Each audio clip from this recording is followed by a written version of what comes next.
Kalau tangan saya tidak kembali utuh, Assalamualaikum sahabat G Online semua, apa kabarnya? Mudah-mudahan masih bisa menghirup oksigen dengan gratis ya. Karena kalau sudah berbayar maka dipastikan kamu ada di rumah sakit atau di klinik.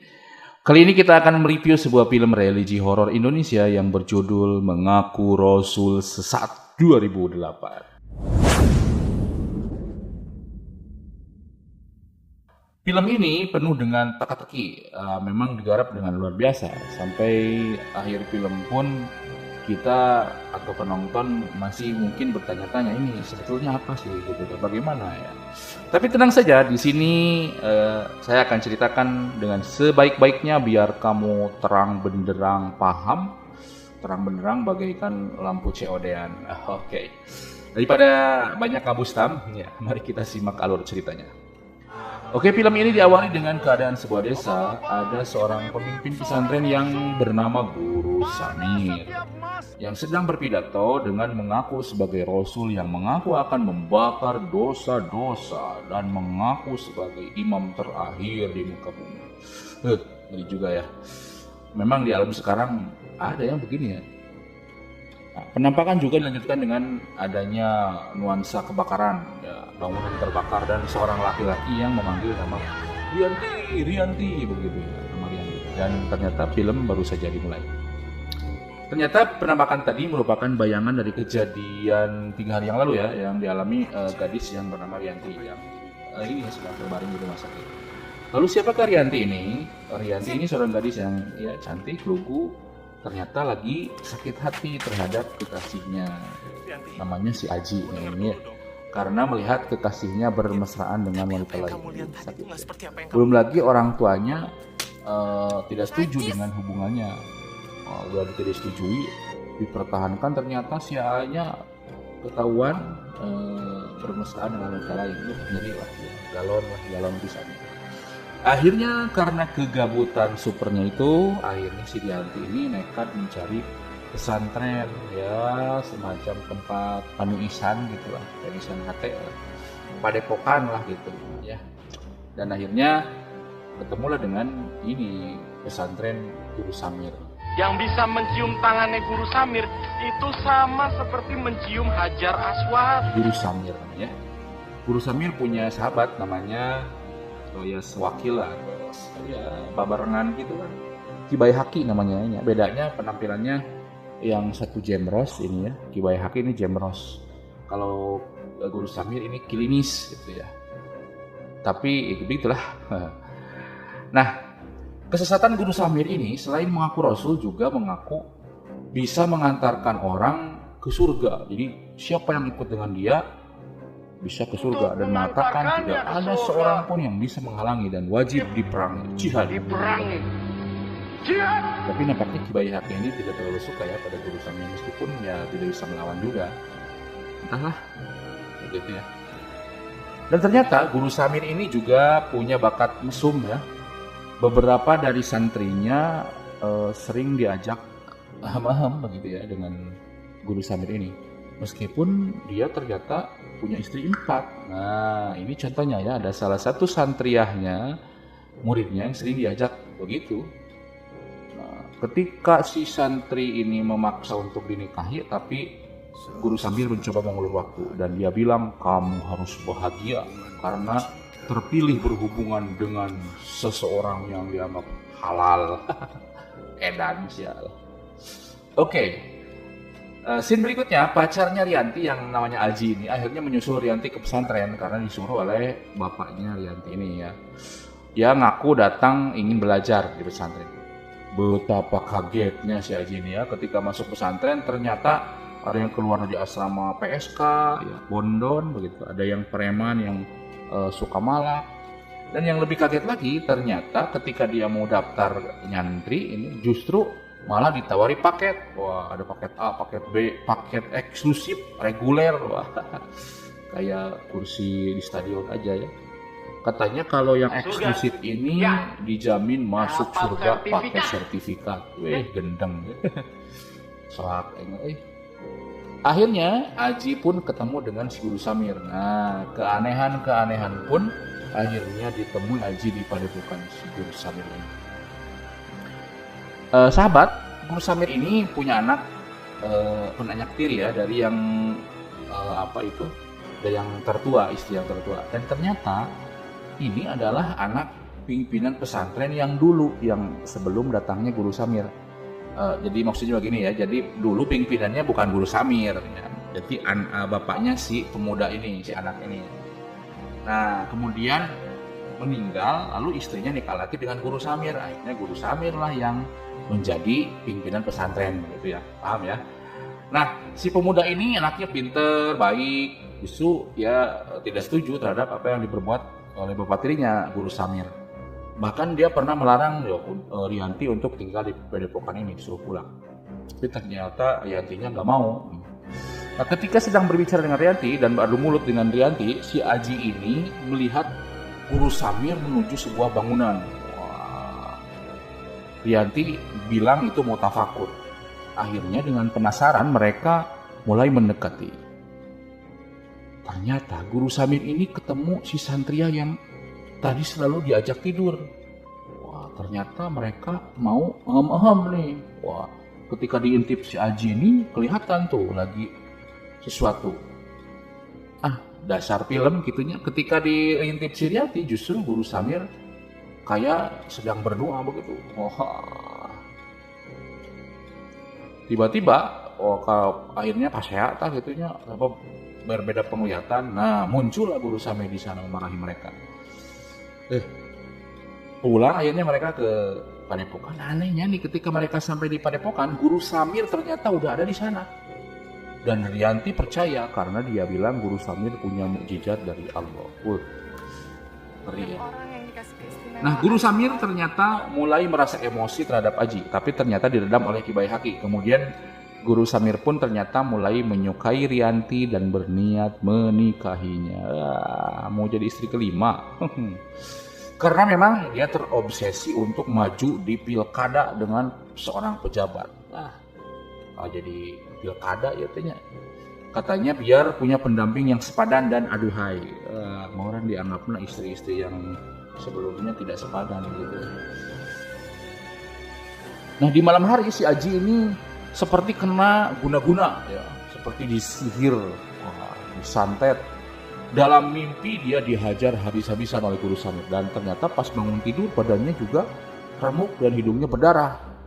Sampai akhirnya pagi-pagi dia bertengkar dengan Guru Samir dan murid-muridnya.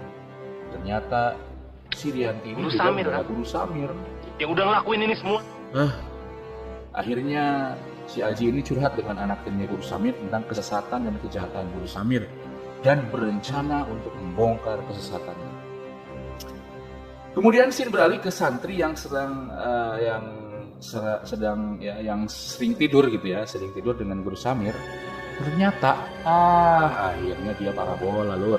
Parabola itu ya begitu, parawan coba diheula. Dan betapa marahnya si bapak ini ketika dia tahu bahwa anaknya dihamili si Guru Samir. Dengan amarah yang meledak-ledak disertai warga dan massa ngabring gitunya datang ke Guru Samir dengan membawa golok. Diancam lah. Guru Samir dengan tenangnya menantang siapapun untuk memotong tangannya.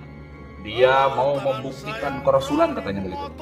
Akhirnya si bapak ini, si bapaknya yang anaknya hamil ini berani untuk memotong tangannya. Dan akhirnya menggeleparlah Guru Samir karena tangannya terpotong ketika sapat.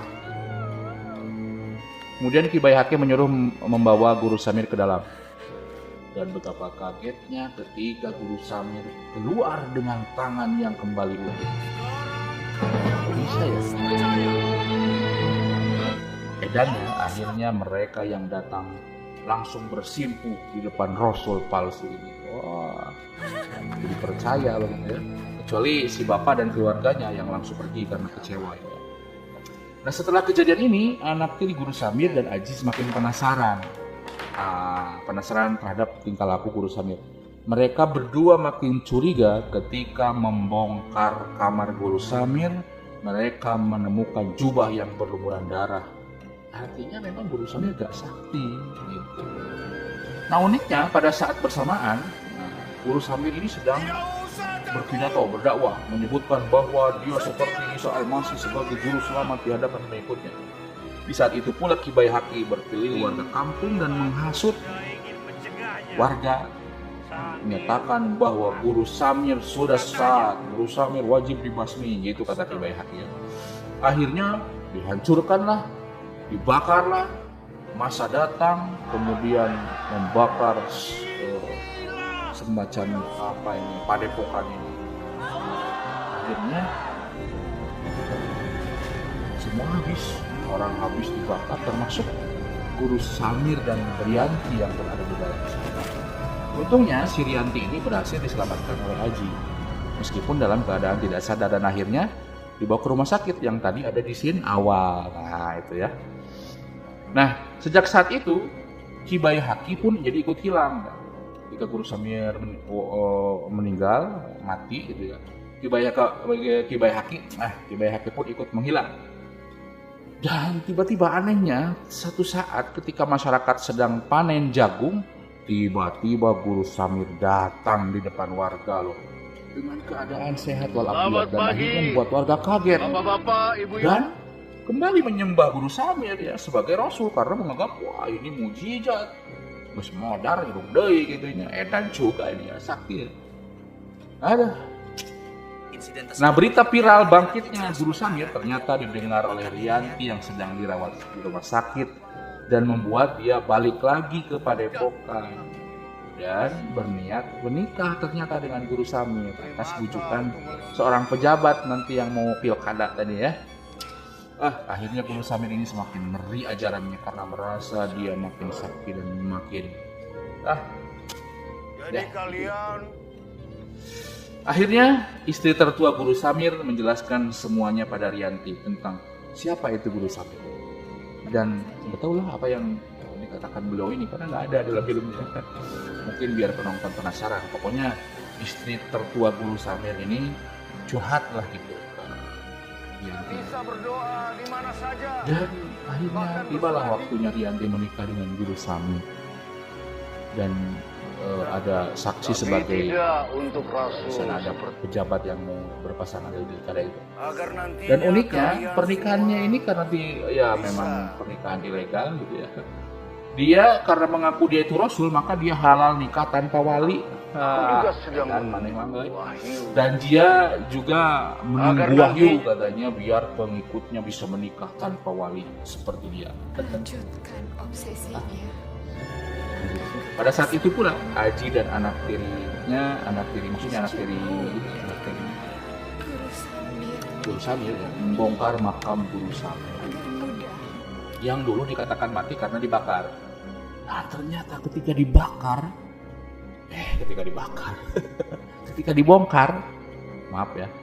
dibongkar yang ditemukan adalah mayat yang tangannya terpotong.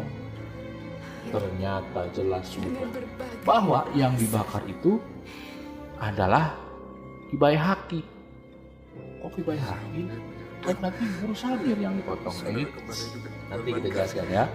Dan di saat itu pula ketika malam pertama antara Rianti dan Guru Samir sedang berlangsung dan Guru Samir sedang berenjoy ria, ternyata saat itu pula Rianti melakukan game over. Dia menusuk Guru Samir tepat di punggung. Gitu, pakai pisau yang sudah dipersiapkan sampai Guru Samir mudar akan dan Rianti keluar kamar bertemu Aji dan anak tirinya dan kemudian memeluk istri tertua Guru Samir dan film pun tamat. Oke, gimana ya? Bisa ada yang bingung? Oke, jadi intinya begini ya. Pertama, Ki Baihaqi dan Guru Samir ini kembar ya. Kok kembar? Ya mungkin mereka kadang saling bertukar. Bedanya kan ada jenggot dan kumis ya. Berarti itu jenggot dan kumis palsu. Mungkin suatu saat dipakai oleh Guru Samir, suatu saat dipakai Ki Baihaqi. Jadi kalau jenggot dipakai Guru Samir, maka Guru Samir jadi Ki Baihaqi. Masalah mirip dan gak mirip ya gak usah protes lah, ini kan cerita ya, urusan sutradara ya. Yang kedua, Ki Baihaqi ternyata dikorbankan oleh Guru Samir Kapan? Pertama dikorbankan ketika dipotong tangannya. Nah, jadi yang ketika dipotong tangan itu Ki Baihaqi jadi Guru Samir, dan Guru Samir yang jadi Ki Baihaqi yang tadi menyuruh ke dalam, dan yang keluar itu Guru Samir yang benar. Nah, gitu ya. Jadi yang kedua dikorbankan ketika dihasut untuk dibakar. Ya. Nah, setelah si Ki Baihaqi meninggal dunia, maka Ki Baihaqi ini yang dianggap Guru Samir meninggal dunia, maka Guru Samir jemput heula gitunya. Kemudian muncul lagi supaya masyarakat percaya kerasulannya. Dan juga ini ya. Nah, ini ya. Jadi kemudian yang ketiga, ternyata Rianti sudah dijelaskan bagaimana aslinya Guru Samir, kemudian tentang ini ya, tentang Guru Samir ini yang kembar dengan Ki Baihaqi dan paham-pahamnya, dan akhirnya mungkin ya Bu Rianti ini dia rela untuk dinikahi, dan kemudian dia akan melakukan fatality begitulah, melakukan ya itu game over tadi. Jadi ketika menikah, berkorban, dinikahi, dan akhirnya ketika malam pertama dia membunuh Guru Samir yang mengaku Rasul, yang sesat itu, ketika malam pertamanya. Pengorbanan yang luar biasa. Oke, secara keseluruhan film ini sangat bagus karena memang acting Roy Saitabe ya yang jadi Ki Guru Samir ini mantap, ini udah senior ya. Membuat kadang emosi penonton terbawa-bawa. Luar biasa pokoknya. Oke sahabat, sampai jumpa lagi ya di film-film religi horor selanjutnya. Fi amanillah, semoga kita bisa mengambil hikmah dari film ini. Assalamualaikum. Jangan lupa subscribe ACW Media.